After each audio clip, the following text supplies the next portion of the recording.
Acts chapter 2. We're in Peter's sermon, the first gospel sermon. And last time we talked about verse 23. There's more to say. This man, Jesus, was handed over to you by God's deliberate plan and foreknowledge. And you, with the help of wicked men, put him to death by nailing him to the cross. There's a thing that most humans are prone to do is to shift blame. Had I been in the crowd on that day, I probably would have really been trying to shift blame, because Peter says, you did this. You put Jesus to death. And I would have said, well, yeah, but you just told me this was according to his deliberate plan and foreknowledge. Well, there is this interesting constant tension between God's foreknowledge and my free will, even God's predestination and my free will. God had a deliberate plan. He knew ahead of time what was going to happen. And the Jews had free will as to what they would do. I think what God knew is that they would choose to put Jesus to death by nailing him to the cross. So who do you blame for Jesus' death? It seems cruel that God the Father would do that, be responsible. And there's an aspect in which he is responsible, because he created a system in which there had to be the payment of the pure for the impure.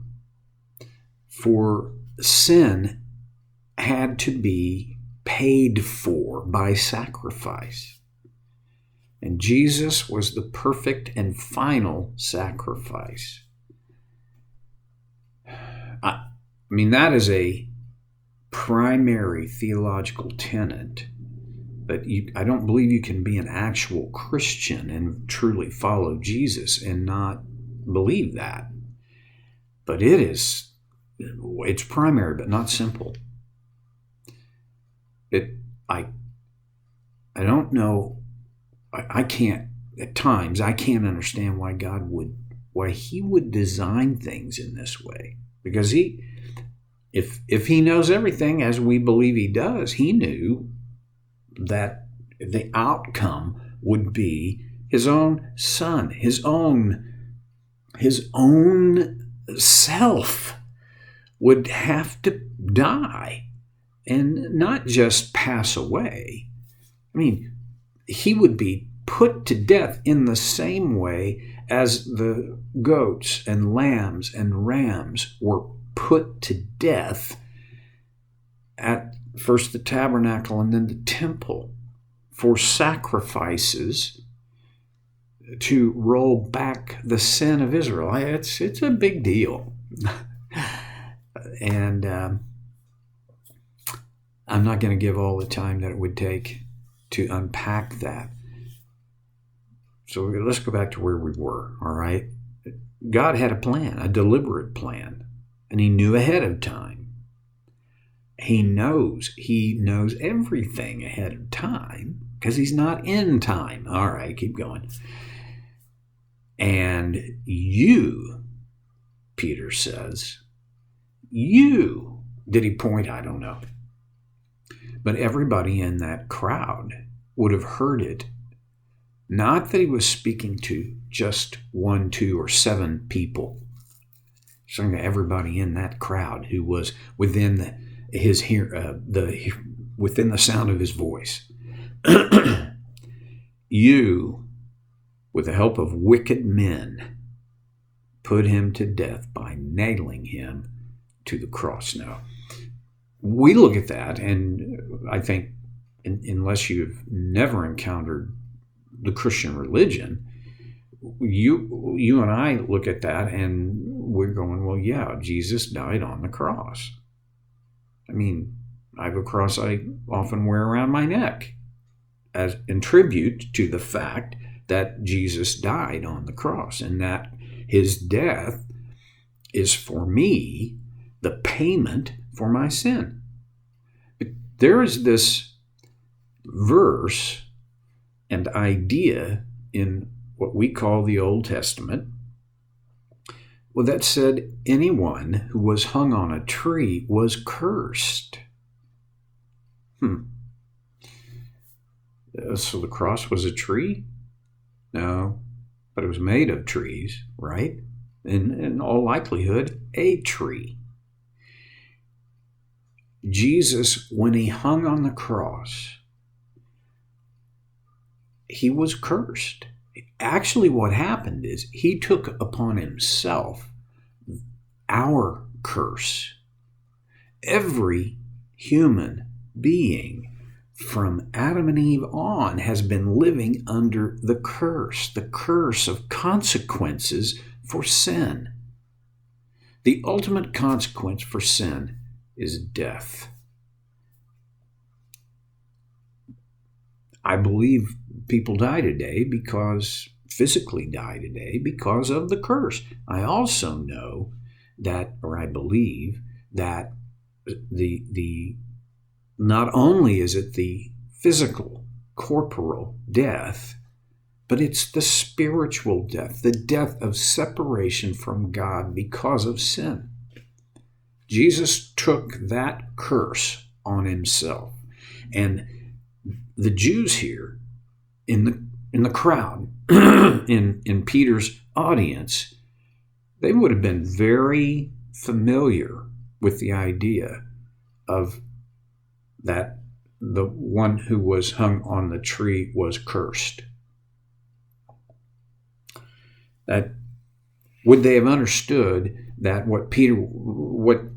one of the aspects of what Peter is saying here is that Jesus took the curse. He stood in our place, carrying our curse to the cross.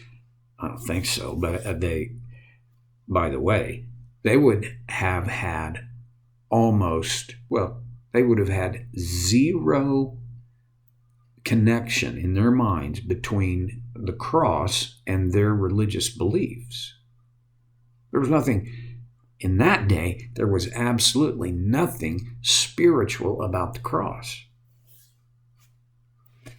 I'm old enough that I remember the stories of people being executed, criminals being executed with the electric chair.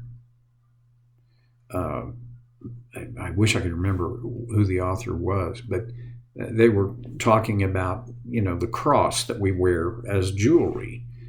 And he said, not that this is a bad practice or a wrong thing to do, but he said, we don't really take seriously the meaning of the cross. It would be as though we would, instead of having a cross around our neck, we would have an electric chair, or a fatal injection, or a firing squad. I mean, the cross was the means of execution. It meant death. And it didn't mean instant, quick, simple death. It was a horrible death. First of all, it was public. And in spite of what we see in the artistic renderings of the crucifixion, there was no loincloth. Jesus was buck naked when he hung on the cross. You see, the Romans intended for the execution on the cross to be not only physically painful, but humiliating. Stripped of everything that would have protected them from humility or humiliation. Secondly, it was done in a public place. They didn't have this, back way around. You got to find. No, it was right on a main road where people passed it. It was on a hill that was called the Place of the Skull. It was not some obscure location. And third, it was physically brutal. First of all, for Jesus, he was flogged. 39 lashes with what the gospel writers tell us was a cat of nine tails. History says a cat of nine tails was a whip with 9 thongs, whatever you want to call them, strips. And at the end of the strips, there were pieces of metal, pieces of bone. The point of that was that you could not only lash the person, but if you did it right, you could hit him and then pull it, and it would rip flesh away. When Jesus got to the cross, I think he would potentially have lost enough blood that he was at death's doorstep. The reason they stopped at 39 lashes is because consistently people died at 40. Then he was given the cross beam of that cross. Have you carried, we're not talking about 2x4s, we're not even talking about 4x4s. Probably talking more like 8x8. And it extended beyond his wingspan. I don't know how heavy that. I do know this. It was heavy. He was commanded to carry that. It'd be like today if somebody would, I don't think they even use the electric chair anymore, but if, 50, 60 years ago, a man on death row had been told, all right, you're going to need to drag the electric chair into the chamber. That's what this would be. It was cruel and humiliating. And oh, by the way, when Jesus collapsed under the weight of that crossbeam, he did a header onto the stone pavement of what is today called the Via Dolorosa. I think would have broken his nose. He was already bloody and bleeding from, all of the beatings, the lashings. I think his face would have been nearly unrecognizable by the time he got to the hill called Calvary, Golgotha, the place of the skull. When he collapsed, the Jews pulled a man out of the crowd. Said, you carry it the rest of the way. But when they finally got there, they pushed him down. They connected the crossbeam to the upright, and then with spikes, they nailed his hands. Most reliable scholars believe it was right here, because if it was here, it would have simply ripped out under the stress of his body weight. So here, it wouldn't have ripped out, right? Good grief, the pain of, it happened on the other one too. And then on his feet. Now, when he was then planted, the cross would have been brought to upright and thumped into the ground. Can you imagine what that would have felt like to his hands and feet? The tearing and tugging and searing, unquenchable pain. And how people who are crucified died was of the asphyxiation, because And the only way you could get yourself in a position to fill your lungs was to pull yourself with your hands and push with your feet so that your chest could come up and expand. And eventually for a lot of people, it was days. You just couldn't do it. And so you asphyxiated, you suffocated. Death on the cross. Pick it up next time here on Soak Here with Stevie Boy.